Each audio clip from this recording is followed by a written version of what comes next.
1 Coríntios 13:4, está escrito assim: o amor é paciente, o amor é bondoso, não inveja, não se vangloria, não se orgulha, não maltrata, não procura os seus interesses, não se ira facilmente, não guarda rancor. O amor não se alegra com a injustiça, mas se alegra com a verdade. Tudo sofre, tudo crê, tudo espera e tudo suporta. Amém. Antes de nós orarmos, queria dar uma breve introdução. Nos últimos 4 anos, o assunto da Escritura Sagrada que mais impactou minha vida, que mais me transformou, que eu mais estudei, que mais me fascinou, que eu mais ensinei, foi o amor de acordo com as Sagradas Escrituras. E eu percebi que Deus me despertou para isso, percebi que é a minha missão compartilhar aquilo que Ele ensinou para mim, de acordo com a sua palavra. E a minha esperança hoje é que o Espírito Santo te convença de muitos pecados. E o meu pedido é que, se porventura Ele te convencer, não endureça o seu coração. Aceite a convicção e se arrependa para que Deus seja glorificado através de você e você possa provar um pouco mais da vida em abundância que Jesus Cristo tem para a gente. O amor é um assunto de suma importância nas Escrituras. De tal forma que a Bíblia diz em 1 João 4,8 que aquele que não ama não conhece a Deus, porque Deus é amor. O próprio Jesus Cristo, quando foi interrogado sobre qual é o maior de todos os mandamentos, ele respondeu: o maior de todos os mandamentos é amar a Deus. E o segundo maior de todos os mandamentos é amar o seu próximo. E logo em seguida ele ainda acrescenta: destes 2 mandamentos dependem toda a lei e os profetas. O próprio Cristo disse que tudo aquilo que ele, no caso Deus, ensina e pede para nós, depende do amor que nós temos por Deus e do amor que nós temos pelo próximo. Tal afirmação que é corroborada pelo apóstolo Paulo em Romanos 13:9, que ele diz: todos esses mandamentos, não adulterarás, não matarás, honrarás teu pai e tua mãe, e tudo aquilo que o Senhor nos passou, tudo isso se resume em um só preceito: amarás o teu próximo como você ama a si mesmo. O que as Escrituras nos ensinam é: se nós amamos, cumprimos tudo, e se não amamos, não cumprimos nada. E o que o amor tem a ver com o pecado? Completamente tudo. É impossível falar de amor sem falar de pecado. Em 1 João 3,14 está escrito que se nós amamos os nossos irmãos, sabemos que já passamos da morte para a vida. E o que o amor tem a ver com o pecado é que em 1 João 3,4 está escrito que todo aquele que pratica o pecado transgride a lei. De fato, o pecado é a transgressão da lei, é o que está escrito no texto. Então, uma vez que amar a Deus e amar o próximo se torna uma lei para nós, quando nós deixamos de amar da forma como Deus deseja, cometemos o pecado. E, mais uma vez, se o Espírito Santo te convencer essa noite, não endureça o seu coração.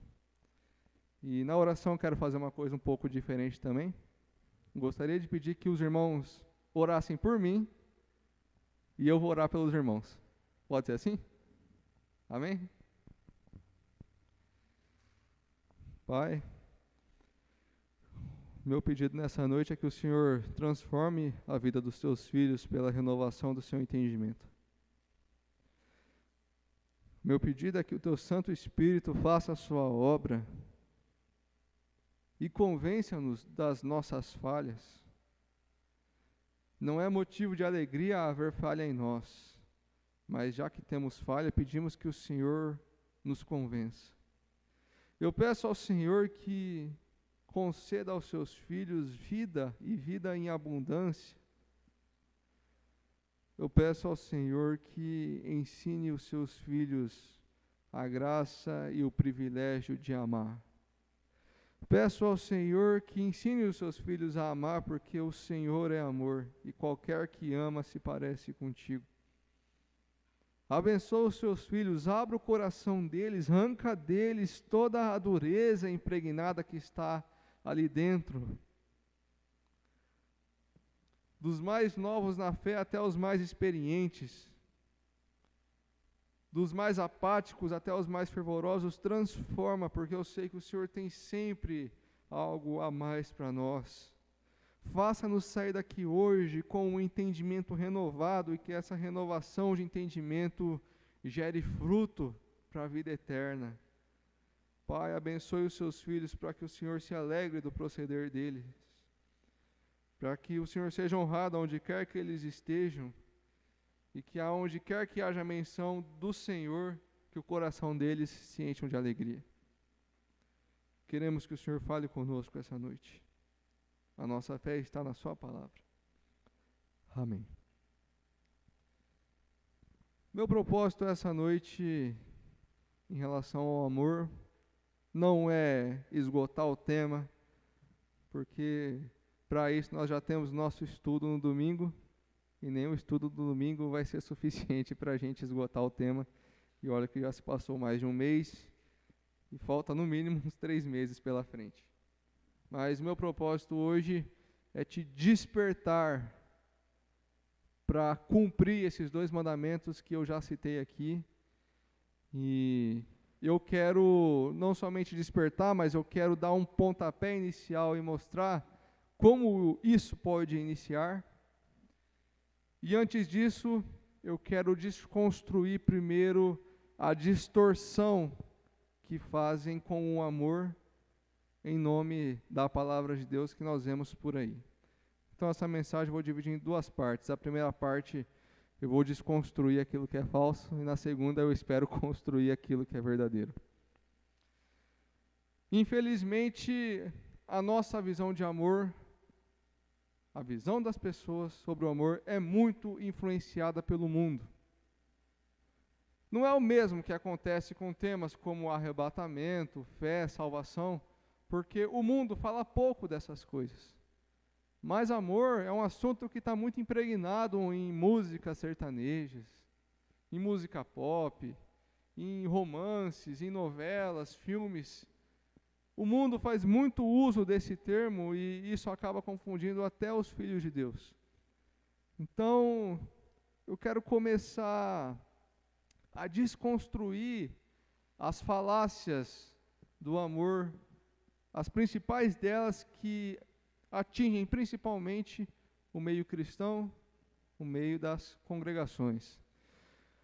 O primeiro amor que eu quero denunciar hoje, o primeiro tipo de amor distorcido que eu quero denunciar, se trata do amor politicamente correto. O amor politicamente correto é quando você pensa que ama a pessoa só porque você não tem coragem de chatear ela. É quando você pensa que ama a pessoa porque você quer sempre ser legal. Você nunca vai ter coragem para estragar o dia dela, nem que isso fosse necessário.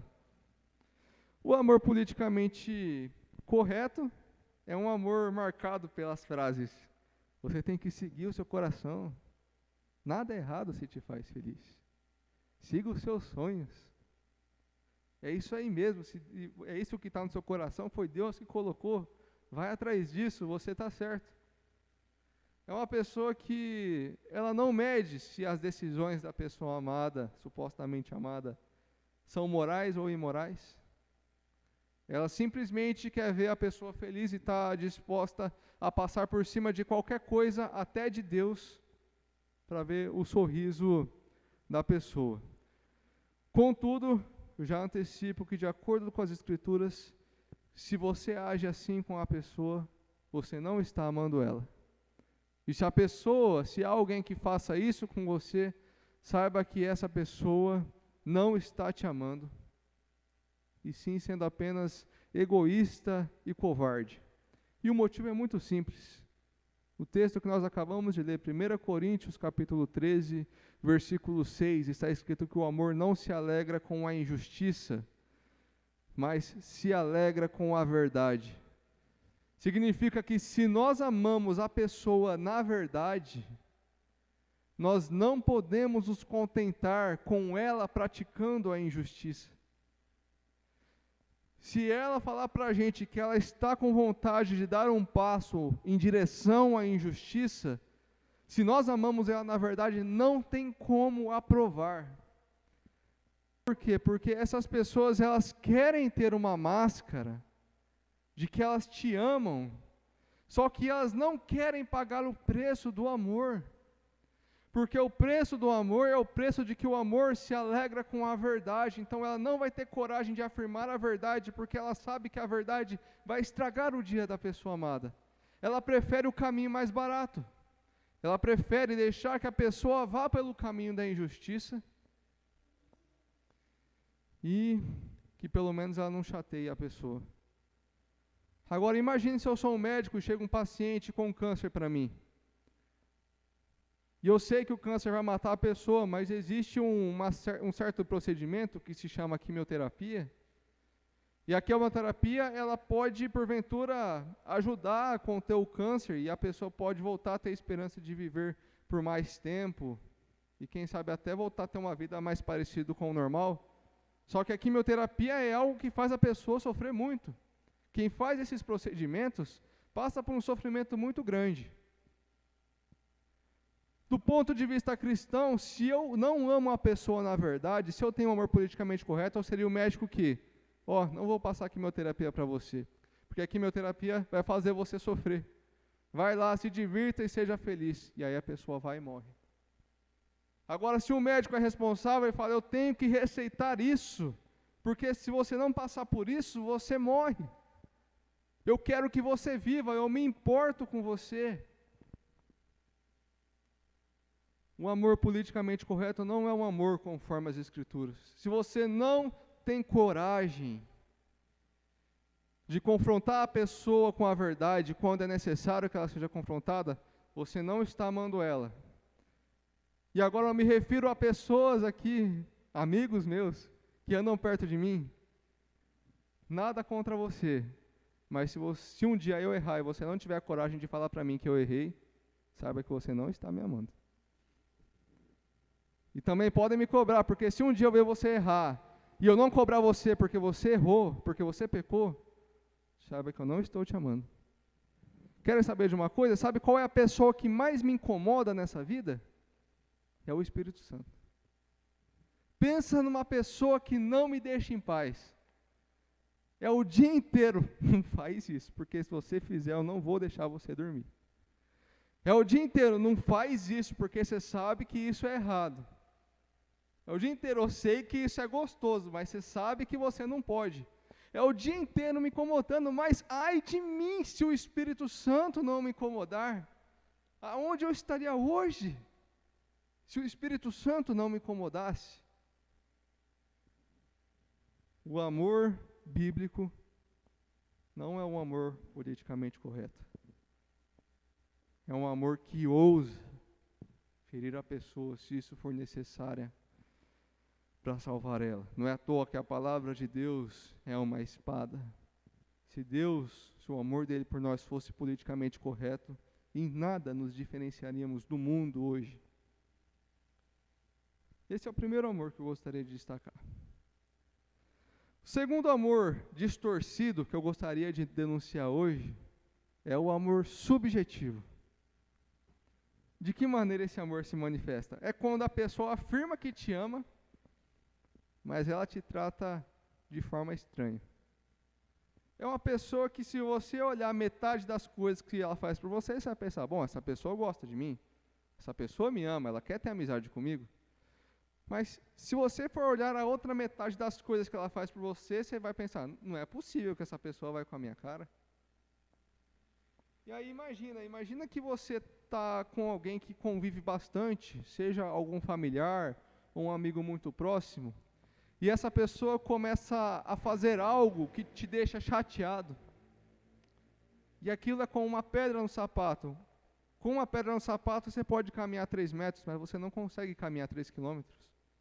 Vai passar o tempo e aquela atitude da pessoa que fica te chateando, uma hora você não vai suportar mais.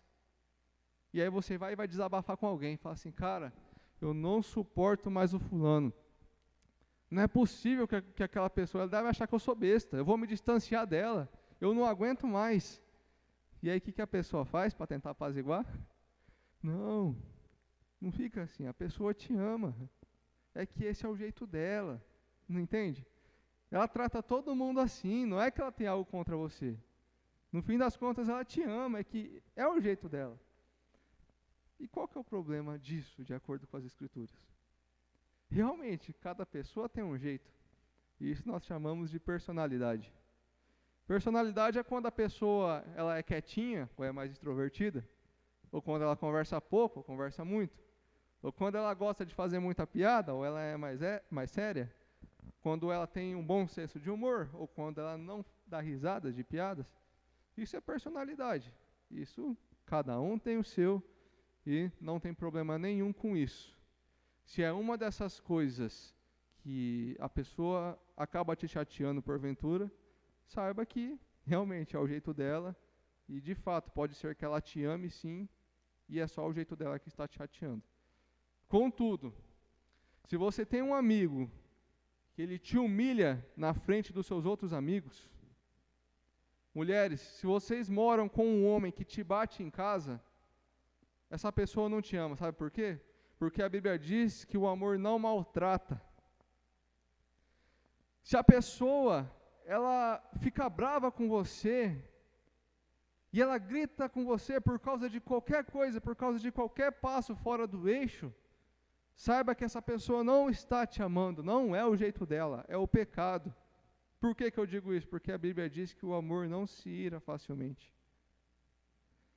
Se você não pode cometer um mínimo deslize com a pessoa, que ela já se explode contra você, não é o jeito dela, é o pecado, porque a Bíblia diz que o amor é paciente. Se a pessoa faz coisas que te induzem a pecar, não é o jeito dela, é o pecado, porque a Bíblia diz que o amor não se alegra com a injustiça. Não use a personalidade para encobrir o pecado das pessoas.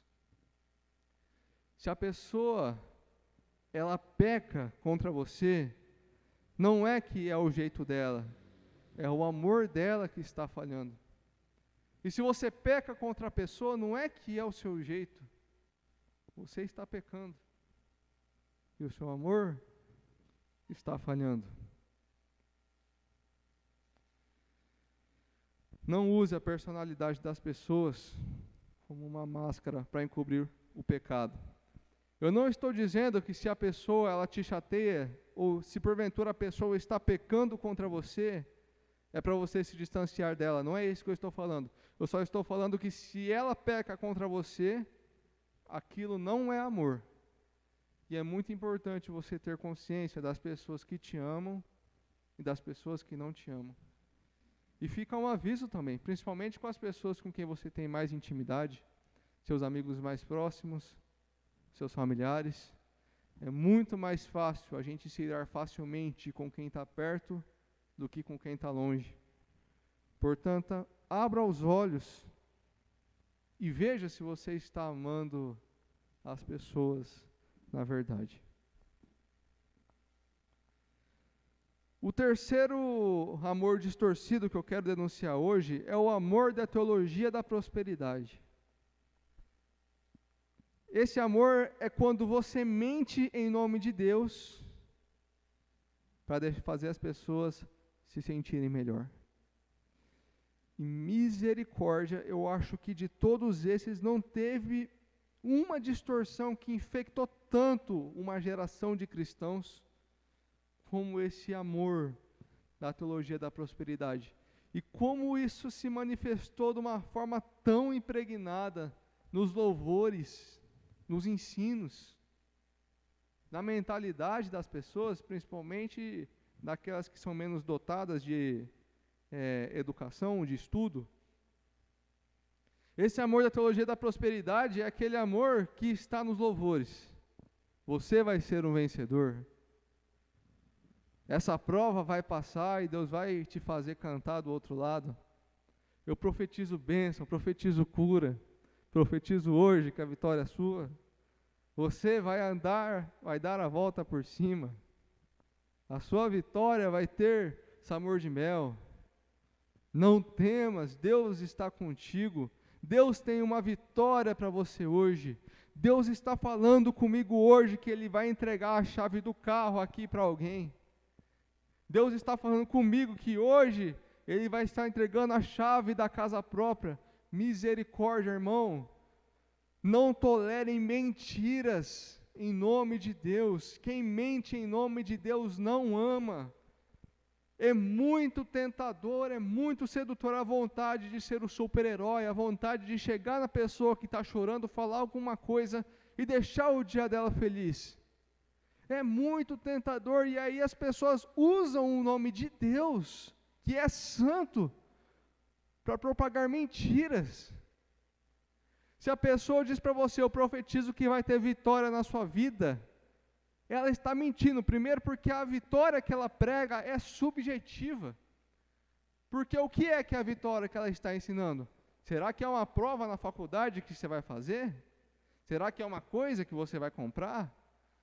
Será que às vezes é um namorado, uma namorada que você vai conhecer? É subjetivo, é uma coisa que não tem como você verificar se é verdade ou não.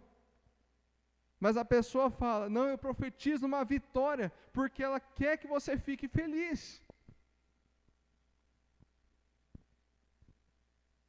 E aí tem os louvores, e a pessoa fala assim, não, eu vou cantar o louvor, Deus vai te abençoar, essa prova não vai te matar, Deus está contigo, Deus vai te dar a bênção, Deus, Ele vai dar para você a bênção que você está esperando. Eu profetizo que Deus vai fazer um rebuliço na sua vida, e a sua vida vai melhorar, irmãos. Mentira. Mentira. Quem ama não fala mentiras em nome de Deus. O amor se alegra com a verdade, não se alegra com a injustiça. Mentira é injustiça. E sabe o que é o pior de tudo? O pior é que se você vai confrontar essas pessoas, o que já aconteceu algumas vezes, eu fiz isso, o João também acho que já fez isso alguma vez na vida dele, certamente. Se você chega na pessoa que canta esses louvores com mentiras, ou que pregam mentiras, e você vai falar, cara, isso não é bíblico, não está na Bíblia, você não tem o direito de profetizar isso para as pessoas. A primeira coisa que elas falam, cara, mas às vezes alguém está precisando. Tem uma pessoa lá que está precisando. E eles olham isso por quê? Porque a pessoa, quando ela ouve essas mentiras, como são coisas boas, elas ficam emocionadas, elas choram. Porque infelizmente no mundo tereis aflições, e se tem uma coisa que está repleto hoje é aflição. Pessoas se matam por causa de aflição. Olha a depressão, por exemplo. E aí chega uma pessoa dessa no culto, aí chega um cara e prega uma mentira em nome de Deus, falando que Deus vai abençoar ela, a pessoa se emociona, fala, nossa, finalmente a coisa vai melhorar. E é incrível como o método para nós consolarmos os irmãos precisam ser as bênçãos e não a salvação, e não o céu que nos esperam, como se as bênçãos fossem grandes e o céu fosse pequeno. O amor não se alegra com a injustiça. Quem prega mentiras em nome de Deus pensa que está amando, mas na verdade está fazendo um mal terrível. É a mesma coisa que entregar um veneno com gosto de chocolate para a pessoa e ficar feliz porque ela vai achar gostoso. E no final das contas ela vai morrer. Já profetizaram para mim já, falaram assim, o seu lugar não é aqui, Deus vai te levar para outro nível, Deus vai te abençoar, diretamente para mim. E no final do culto, eu fui e conversei com o pregador, falei, cara, você falou várias coisas, em nome de Deus para mim, você tem certeza disso mesmo? O cara tremeu na base. Ele falou, não, seu irmão não acredita, fique em paz, não sei o que lá. Por quê? Porque Eles estão acostumados já. Meu irmão, se nós criarmos os hábitos de confrontar os falsos profetas, essa praga vai ser exterminada. O amor da teologia da prosperidade, misericórdia, irmão. Se você vê alguém que está ouvindo essas coisas, conversa com a pessoa, mostre para ela as verdades bíblicas. Ame essa pessoa, porque o amor se alegra com a verdade. E se você amar essa pessoa na verdade, você vai ter vontade de apresentar a verdade para ela. Porque você sabe que você vai se alegrar com isso. Mostre para ela onde estão os erros teológicos. Mostre para ela onde estão as mentiras. E se a pessoa quiser ser consolada, console ela, mas console com as verdades bíblicas. Console ela com a verdade de que há um Consolador dentro de nós. Console ela com a verdade de que Cristo já se entregou pelos nossos pecados e agora, se nós depositarmos fé no seu sangue, nós podemos nos apresentar sem medo diante de Deus. Console ela, mas console ela da forma certa. Não console ela com mentiras. Isso não é amor. Deus não mente para deixar ninguém feliz. Amém até aqui? O quarto amor distorcido que eu quero denunciar essa noite é o amor sentimental a Deus. O amor sentimental a Deus é quando você acha que ama a Deus, só porque você está emocionado, porque você está chorando e porque está sentindo arrepios. E eu já adianto que isso é bom. Não você achar que ama a Deus por causa dessas coisas, mas se emocionar na presença de Deus é bom. Sentir o arrepio quando está orando é bom. E é tão bom que eu desejo isso para a vida dos irmãos e desejo isso para mim também.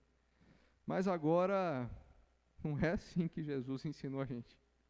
Não é esse o critério com o qual nós medimos se nós estamos amando a Deus ou não. Vocês conhecem as palavras de Cristo? Nisto saberão que vocês são meus discípulos se vocês amarem uns aos outros.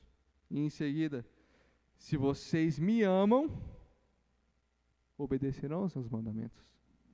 Você sabe qual é o termômetro, qual é a medida para saber se você está amando a Deus ou não? É o quanto você é obediente.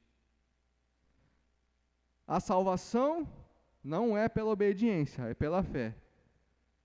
Mas o amor é pela obediência. Aonde há amor, haverá obediência. E se você não está sendo obediente, saiba que você não está amando. Você é fiel a Deus? Você obedece a Deus? E se a resposta para essas perguntas é não, com que coragem você diz para Ele que você o ama? Não que dizer que você ama a Deus seja uma coisa necessária. Deus quer que você seja sincero. Mas saiba que se você não está obedecendo, se você não tem prazer em obedecer o que está isso aqui, não diga para Ele que você o ama. Confesse o seu pecado. Seja sincero. Se tem uma coisa que é espetacular em ser cristão, é que nós podemos ser 100% transparentes com Deus em oração. Nós temos medo de contar o que pensamos para as pessoas, com medo de elas ficarem bravas com a gente. Se você vacila com alguém e a pessoa não fica sabendo, você tem medo de contar para ela, porque você tem medo que ela fique chateada com você, se distancie e tudo mais. Deus não é assim. Com Deus você pode ser sincero. Com Deus você pode chegar com a cara despida e falar: Pai, me perdoa porque eu não te amo. Contudo, rogo a Ti que me ensine a Te amar. É importante, não adianta ser fingido diante de Deus. Como eu costumo dizer, é como você apresentar uma peça de teatro para as pessoas e depois querer convencer elas de o que aconteceu ali foi de verdade e não uma peça de teatro. Deus sabe o que se passa no seu coração, seja sincero, sonde o seu coração. Se você perceber que você não está amando a Deus, confesse para Ele esse pecado. e peça graça para Ele te ajudar. Uma das coisas que mais me dá paz na vida é saber que eu tenho os meus pecados confessados diante de Deus. É saber que eu não tenho medo da minha própria consciência. Eu não tenho medo de analisar a mim mesmo. Não porque eu sou bom demais e eu sei que eu não vou achar erros. Pelo contrário, eu sou muito pecador. Mas a minha paz está em quê? Em que todos os erros que eu encontrar em mim, eu posso lançar diante de Deus em oração. Porque primeiro eu sei que Ele vai perdoar. E em segundo lugar, eu sei que Ele vai me transformar. E por quê? Porque Deus me ama. E Ele te ama também. Amém? O quinto tipo de amor que eu queria denunciar hoje, e esse veio de última hora, que eu nem tinha escrito aqui, ele é o amor evangelista legalista. Que amor que é esse? Esse amor é quando você prega o evangelho para a pessoa, sem se importar com ela. Que eu já adianto para você, jamais pregue para uma pessoa, jamais tente trazer o pecador para Cristo, se você não amar ele primeiro. Se você não se importar com ele primeiro. Se a vida dele não for importante para você. Porque o que mais acontece, por exemplo, em grupos ou em evangelistas, é a pessoa ir lá, até se a pessoa for bíblica, né? Se ela tiver uma teologia bíblica, ela vai chegar no pecador sem mais sem menos e falar assim, você precisa se arrepender, senão você vai para o inferno. E aí depois, esse mesmo pregador volta para casa, e ele não está nem aí se a pessoa se arrependeu ou não. Porque para ele o importante é voltar para casa com a sensação de dever cumprido. Isso não é amor. Se você prega o evangelho para a pessoa se importar com ela, saiba, você não está amando nem a ela e nem a Deus. Você não está amando a ela porque não se importa com ela, e não está amando a Deus porque não está fazendo as coisas da forma como Deus quer que você faça. O problema de você pregar pessoalmente para pessoas que você não ama, é porque você só quer conquistar a pessoa, você só quer ganhar ela. Você só quer voltar para casa e ter a certeza de que você cumpriu o seu dever. Mas você não se importa com a alma dela, você não vai chorar por ela de noite. O não atendimento da pessoa à verdade não é algo que vai te causar sofrimento. Agora, se você ama a pessoa na verdade, se você é capaz de olhar através dos olhos dela, e conseguir enxergar, ter compaixão de uma alma que está perecendo, aí sim, pregue o evangelho com todas as suas forças. Que Deus vai ser glorificado nisso. E pelo fato de ele ser glorificado, nós cremos que há mais chance de que a pessoa se converta dos seus pecados. Amém até aqui? Eu quis denunciar essas coisas, primeiro para termos uma clareza do que não é o amor. Mas agora, deixando de desconstruir aquilo que é falso, vamos construir aquilo que é verdadeiro. Se tudo isso que eu falei não é amor, se tudo isso que eu falei não é amar, o que é então? E a resposta é até simples. Para descobrir o que é, basta ler de novo o texto que nós lemos hoje, 1 Coríntios 13, versículo 4. O que é o amor? O amor é paciente. O amor é bondoso. O amor não inveja, não se vangloria e não se orgulha. O amor não maltrata, não procura os seus interesses, não se ira facilmente, nem guarda rancor. O amor não se alegra com a injustiça, mas se alegra com a verdade. O amor tudo sofre, tudo crê, tudo espera e tudo suporta. Isso é o amor. Se você quer saber se você é uma pessoa ou não, olhe para esse texto. Olhe para esse texto. Se você olhar por esse texto e ver o que você tem pela pessoa, está de acordo, pode voltar em paz para casa porque você está amando ela. E de acordo com Jesus Cristo, você atendeu a tudo o que tinha que atender em relação a essa pessoa. Você cumpriu todos os seus deveres como cristão em relação a ela. Se é que você está observando todas essas coisas, todos esses detalhes. Mas note que amor não é somente um sentimento. Amor é mandamento. E se não é somente um sentimento, esse texto aqui não é um texto, não é somente um checklist para você verificar se o seu amor está de acordo com a verdade ou não, mas também esse texto ele consiste em um mandamento para você. Quando a Bíblia diz que o amor é paciente, mas amar é um mandamento, então se amor é paciente, há um mandamento aqui, seja paciente. Se o amor é um mandamento e o amor é bondoso, então há um mandamento aqui, seja bondoso. Não inveje. Não se vanglorie, não se orgulhe, não maltrate as pessoas, não procure os seus interesses, não se ire facilmente com a pessoa, não guarde rancor com ela. Não se alegre quando você vê injustiça na pessoa, mas se alegre quando você vê ela na verdade. É um mandamento.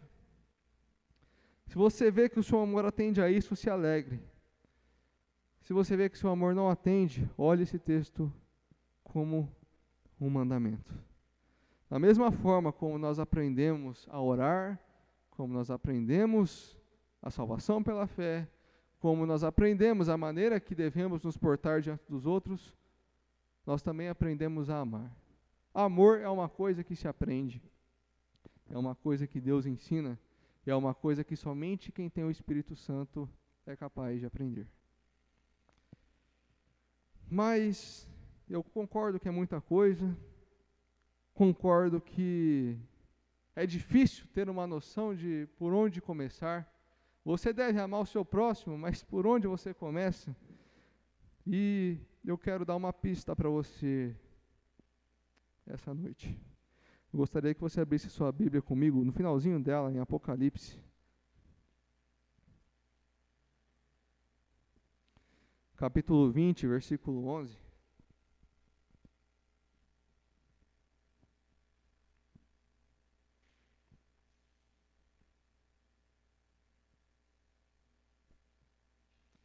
Apocalipse 20, 11, está escrito assim, João falando, né? Depois eu vi um trono branco e aquele que nele estava assentado. A terra e o céu fugiram da sua presença e não se encontrou lugar para eles. Vi também os mortos, os grandes e os pequenos, em pé diante do trono, e livros foram abertos. Outro livro foi aberto, o livro da vida. E os mortos foram julgados de acordo com o que tinham feito, segundo o que estava registrado nos livros. O mar entregou os mortos que nele havia, e a morte e o Hades entregaram os mortos que neles haviam. E cada um foi julgado de acordo com o que tinha feito. Então a morte e o Hades foram lançados no lago de fogo. O lago de fogo é a segunda morte.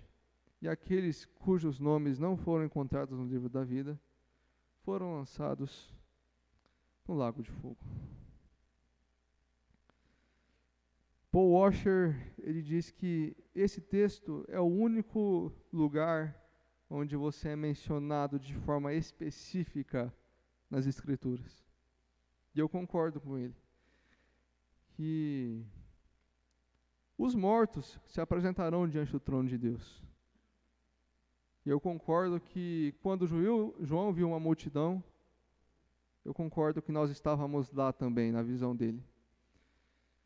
Existe um dia no futuro do qual ninguém pode escapar, e esse dia é o dia do julgamento. Quer sejam cristãos, católicos, judeus, ímpios, ateus,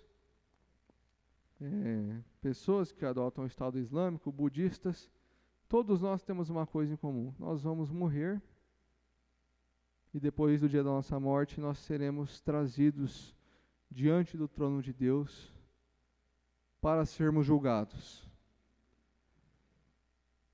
Imagine como você estaria naquele dia. Você vai estar diante de um julgamento. Você sabe que tudo o que você fez na sua vida corrobora para a sua condenação.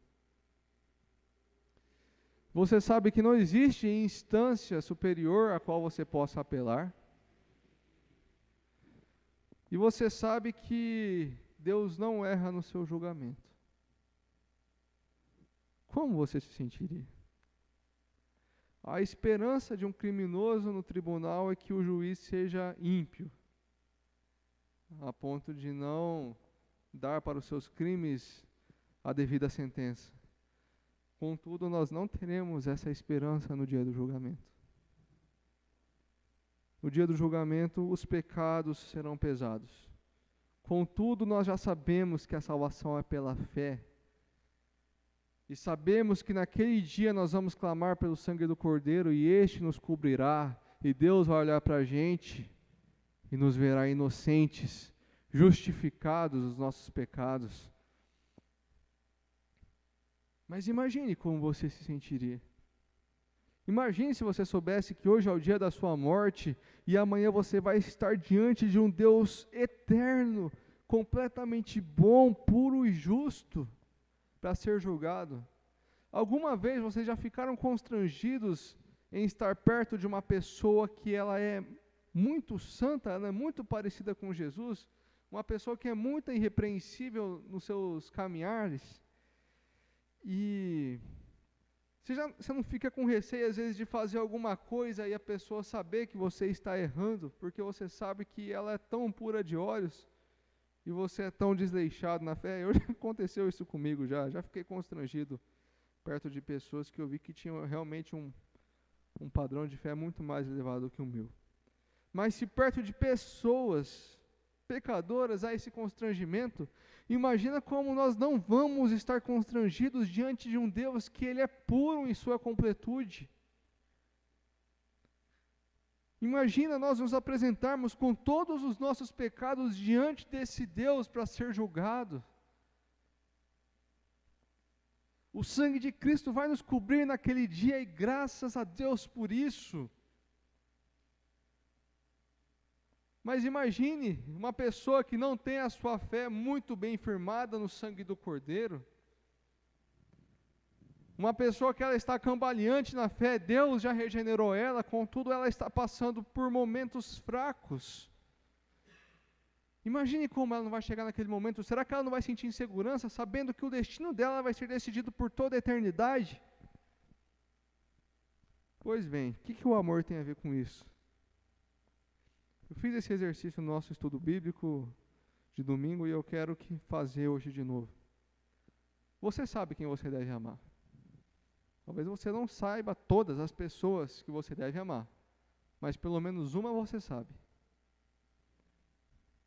E essa pessoa que vem na sua mente nesse momento, que você sabe que você deve amar ela, não interessa se seja um amigo, se seja um parente, eu gostaria que você fechasse os seus olhos e pensasse nela por um momento.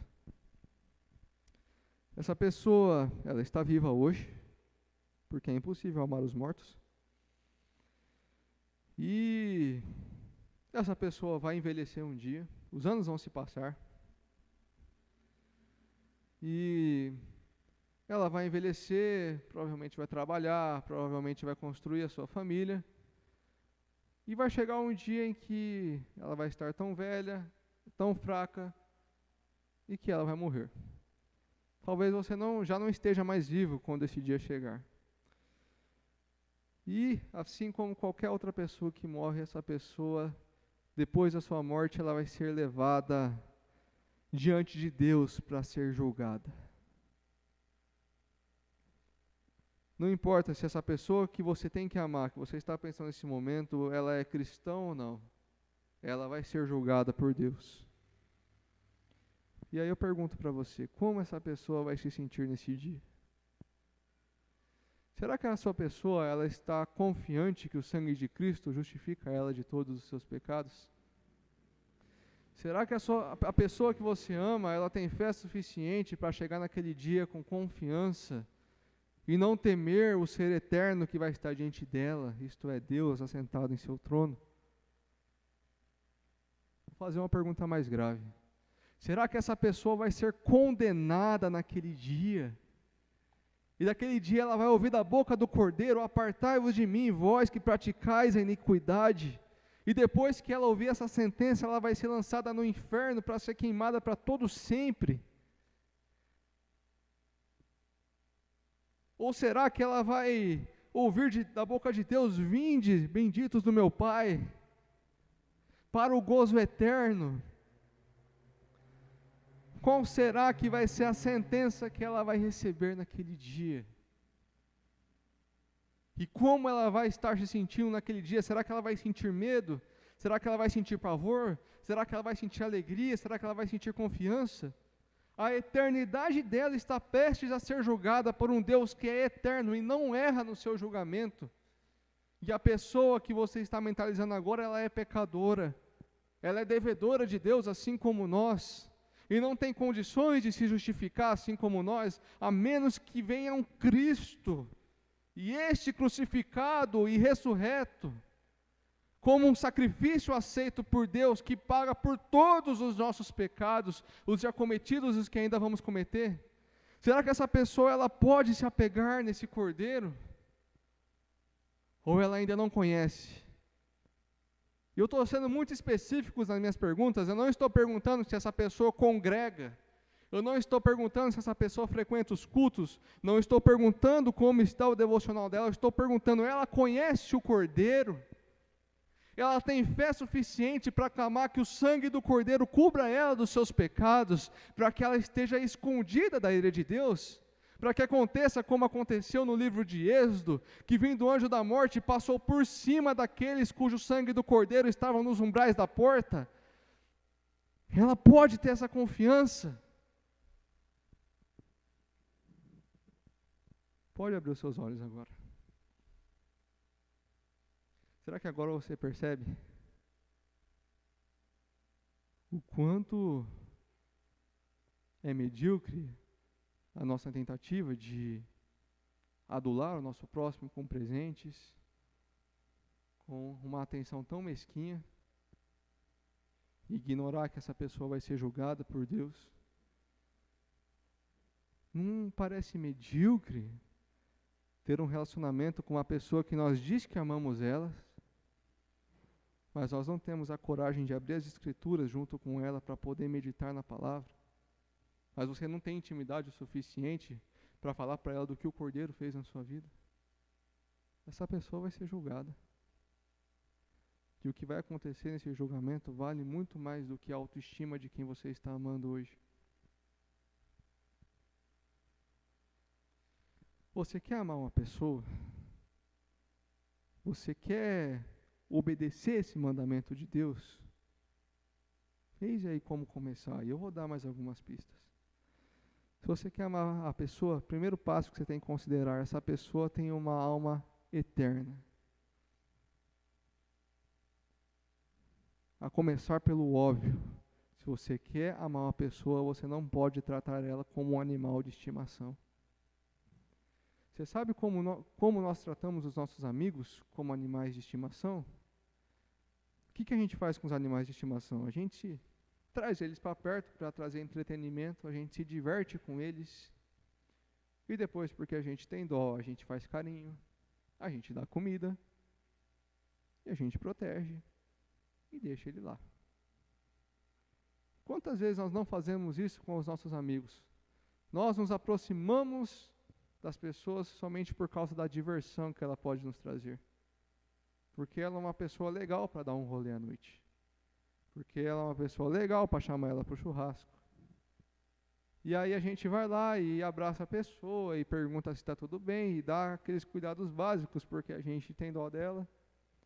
E depois a pessoa volta para sua casa e essa amizade persiste, até que o dia que a pessoa não é mais legal, ela não te diverte mais, aí você não vê mais motivos, porque esse é amigo dela, e você se afasta. Você nunca vai amar alguém se você não conseguir enxergar que por detrás daquele olhar existe uma alma eterna. Pense bem, a pessoa que você ama, ela possui ansiedades como a sua, ela também possui vontades, ela também possui sonhos. Neste momento, talvez, ela está se perguntando o que é que você pensa a respeito dela.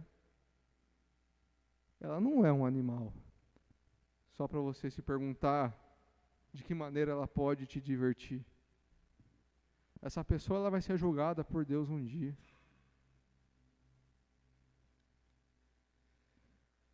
Você nunca vai conseguir amar alguém até que você trate essa pessoa como um ser criado à imagem e semelhança de Deus. Você nunca vai conseguir amar alguém na verdade se você não conseguir considerar que a pessoa que você ama vai ser julgada por Deus e o destino dela vai ser determinado por toda a eternidade naquele dia. O amor não se alegra com a injustiça, mas se alegra com a verdade. A verdade é o oposto da injustiça. A injustiça é aquilo que vai contra Deus, é o pecado. E a verdade é aquilo que pertence a Deus, aquilo que está de acordo com a sua vontade. A menos que você se entristeça com o pecado da pessoa que você ama, e a menos que você se alegre com a verdade na vida dela, você não vai estar amando ela. Eu gostaria de encerrar essa pregação dizendo que Deus nos ama. E Deus se alegra com a verdade. E não se alegra com a injustiça. A Bíblia não diz que o amor se alegra com a alegria e se entristece com a tristeza. E sabe por que isso é interessante? Porque a Bíblia diz que a tristeza, segundo Deus, opera o arrependimento. E a mesma Bíblia diz que há festa no céu por um pecador que se arrepende. Já pararam para pensar nisso? A pessoa está se arrependendo. O arrependimento não é feliz. O arrependimento ele é gerado por tristeza. O arrependimento não é a tristeza, é a mudança de comportamento. Mas essa mudança de comportamento ela é motivada por causa de uma tristeza. E a Bíblia diz que enquanto o pecador está lá se entristecendo, se lamentando pelos pecados e tentando mudar o seu caminho, o céu está fazendo festa. Esse é o Deus que ama, porque é um Deus que se alegra com a verdade, e aonde é que haja um pecador se arrependendo pelos pecados, a verdade está reinando ali. E quanto de nós nos alegramos mais pelo gol do time do coração do que por um pecador que se arrepende? Como é que nós vamos querer amar as pessoas da forma como Deus deseja, se nós somos incapazes de considerar e pesar e ter compaixão da luta que essa pessoa tem contra o pecado? Se no relacionamento que você tem com a sua pessoa, você não está considerando os pecados dela e não está considerando o avanço que ela tem na fé, você não está amando essa pessoa na verdade.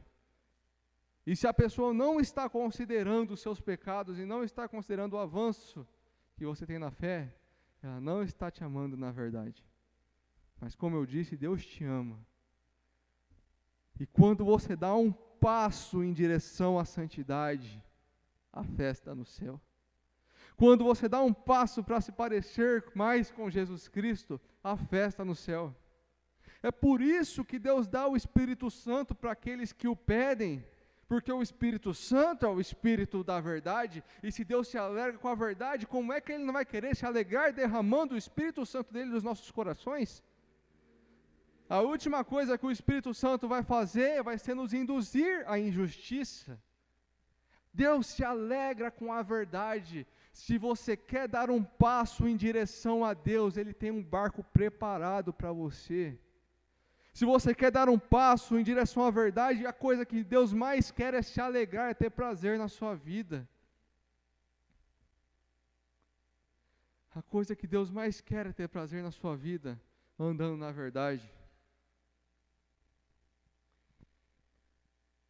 E é muita coisa. Eu quero ler somente mais um texto para nós irmos embora. 3 João. Ao presbítero, o presbítero ao amado Gaio, a quem amo na verdade. Amado, eu oro para que você tenha boa saúde e tudo lhe corra bem, assim como vai bem a sua alma. Muito me alegrei ao receber a visita de alguns irmãos que falaram a respeito da sua fidelidade, de como você continua andando na verdade. Não tenho alegria maior do que ouvir que os meus filhos estão andando na verdade. Essa é a palavra do Senhor. Esse foi João escrevendo. Mas se João, que era pecador, se alegrava em ver os seus filhos andando na verdade, quanto mais Deus não vai se alegrar em ver os filhos dele andando na verdade. Amém? O grupo de louvor pode subir aqui. Convido os irmãos a se colocarem de pé para orar a Deus.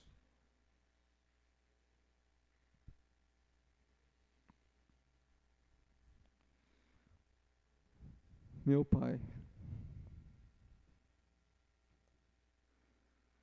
disse essas coisas para que meus irmãos fossem despertados para o amor. Ensina-os a amar da mesma forma que o Senhor nos amou. Ensina-os, Pai, a se revestir deste amor que nos faz ser parecidos contigo. Ensina-os, influencia-os. E acima de tudo, eu peço a Ti, santifica-os na verdade, a Sua palavra é a verdade. E quero fazer das palavras de João as minhas palavras hoje. Não tenho alegria maior do que ver que os meus irmãos estão andando na verdade. Este é o amor, Pai. E agora faz muito sentido para mim saber que o Senhor me ama, saber que o Senhor os ama. E já que esse amor se alegra com a verdade, eu quero pedir ao Senhor hoje: transborda-nos na verdade, encha-nos com o Espírito da verdade, o Teu Santo Espírito, para que o Senhor possa ter prazer em nós, para que o Senhor possa se alegrar do nosso proceder, para que nós venhamos ser cumpridores, obedientes da Sua palavra, não como legalistas, mas como filhos que amam a Sua vontade, que amam dar alegria para o seu Pai. Eu peço ao Senhor que essas palavras penetrem fundo no nosso coração. Eu peço a Ti, Pai, que traga convicção aos meus irmãos das pessoas que eles não amam, para que eles possam confessar esse pecado ao Senhor e possam passar a amar essas pessoas. Eu peço ao Senhor que depois de hoje os amores falhos sejam consertados e se conformem ao padrão que o Senhor nos ensinou. Que os Teus filhos caminhem na verdade, Pai. Que a Sua igreja caminhe na verdade. Que eu caminhe na verdade. E que a Tua presença seja sempre abundante nos nossos dias. Em nome de Jesus. Amém. Vamos louvar ao Senhor.